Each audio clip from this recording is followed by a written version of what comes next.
Atlantic থেকে প্রশান্ত মহাসাগর মার্কিন সামরিক বুটের আওয়াজ এখন বিশ্বজুড়ে।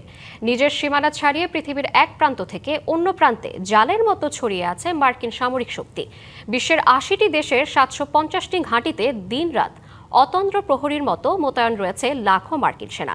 কিন্তু কেন এই বিশাল আয়োজন? এটি কি কেবলই নিরাপত্তা, নাকি বিশ্ব আধিপত্যের নতুন কোনো রূপ?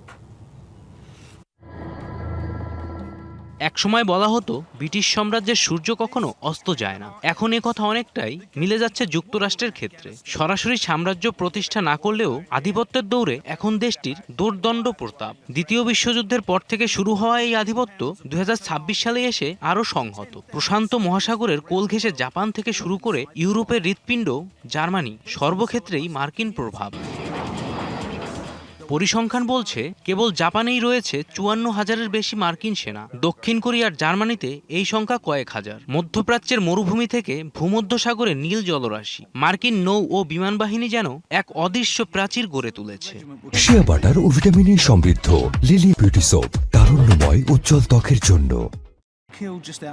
নিরাপত্তার দোহাই দিয়ে যুক্তরাষ্ট্র আসলে একবিংশ শতাব্দীতে এসে নব্য সাম্রাজ্যবাদ কায়েম করছে। বিভিন্ন দেশের সার্বভৌমত্ব খর্ব করে নিজেদের ঘাঁটি বানিয়ে রাখা এবং স্থানীয় রাজনীতিতে হস্তক্ষেপ করাকে অনেকেই ভালো চোখে দেখছেন না। বিশেষ করে মধ্যপ্রাচ্যে মার্কিন উপস্থিতিকে কেন্দ্র করে জনমনে অসন্তোষ দীর্ঘদিনের।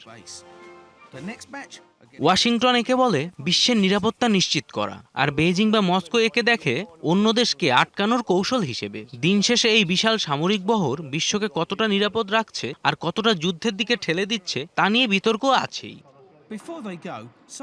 জয় রায়, ডিবিসি নিউজ ডেস্ক।